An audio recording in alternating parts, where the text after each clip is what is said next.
Hi guys, this is Megan. I'm just making this video about my experience with my breast reduction.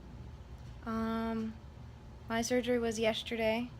I had it at 6:30 in the morning, which is awesome. I prefer an early surgery, because then that's the rest of the day that I, get to mellow out. I hear a lot of different experiences saying that they're totally out of it. Like, they don't remember the day of their surgery at all. Like, they don't remember the car ride home or anything. For me, that was quite different. I remember all of it. Because when I was 8 years old, I had a surgery on my left ear. I'm actually deaf in this ear. But I had a surgery on there, and I had a really bad reaction with the anesthesia. And I told them this going into my breast reduction surgery. I told them that it was a really bad experience and I reacted severely and got really sick and puked up everywhere. Yeah, I pretty much woke up, puked, fell back asleep. Woke up, puked, fell back asleep for like 3 hours after my ear surgery. And so for me, I do have to say that my breast reduction was extremely painful, because I don't think they use as much anesthesia on me as they would for somebody else because of my reaction. And then also, when I actually came to, it took like an hour for them to wake me up, I think. I don't know. I had like an hour in the recovery room. When I first woke up, I was in so much pain. And I have a high pain tolerance too. But I was in so much pain, I was bawling my eyes out. I couldn't stop the tears falling out of my face. My mom was there, and it was kind of embarrassing because I'm crying my eyes off in front of her. And they said that they couldn't give me pain relievers until I ate something, because they didn't want me getting sick because of the anesthesia or something, because apparently if you don't eat anything. I mean, I know if you have to eat something in order to take painkillers, but I didn't know that they were going to give me a small dose of anesthesia, which, I mean, I did not throw up after my surgery. So in that regards, it was awesome. But still, it's like, it was just a bitch. It was so painful. I felt every single incision. I swear I felt every stitch that was stitched into my body. I was raw. I feel like I had no painkiller in me at all. So they gave me stale saltines, and they gave me apple juice, like those little tiny cartons of apple juice. And I drank both of those apple juices, and that was a terrible idea because I don't do good with sweet stuff on an empty stomach. And for my surgery, I was not allowed to eat or drink water, for that matter, before the surgery. So I had a completely empty stomach, and they gave me a very sweet drink.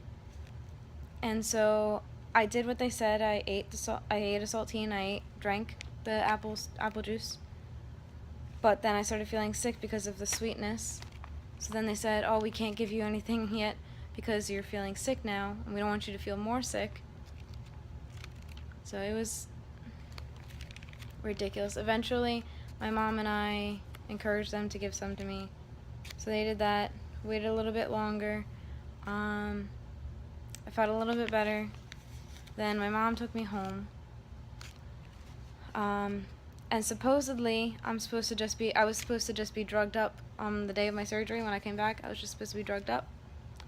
And I wasn't.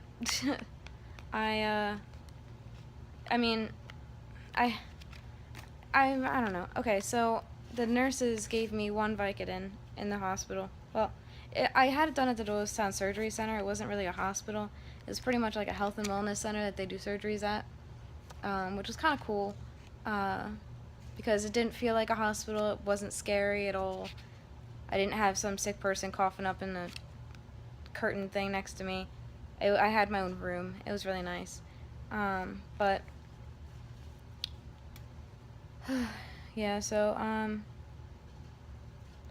crap, I lost my train of thought. Yeah, so I don't know, like, it was just very difficult because in there the nurses gave me one Vicodin, and so my mom thought that I was only supposed to have one Vicodin, and so when we came home, every 4 hours I was getting one Vicodin, and I was in so much pain. I couldn't move. I mean, I could move, but it was just, I felt like I was reopening everything. It hurt so bad. So I texted I had Dr. Chapin. He's amazing, Scott Chapin. He gave me his cell phone number. So I went ahead and texted him. I said, can I take Advil or something like that with the Vicodin? Because it's just not doing anything for me. I was in so much pain. And like I said, I have a high pain tolerance, but I was like, tears were falling out of my face.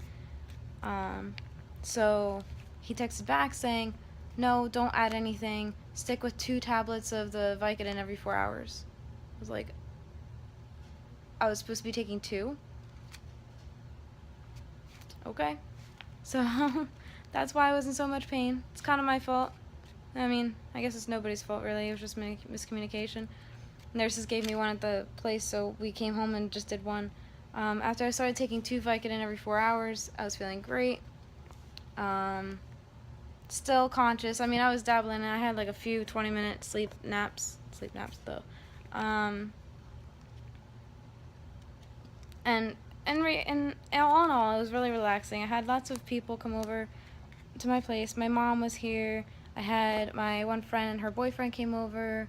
My boyfriend was over, of course, because I live with him.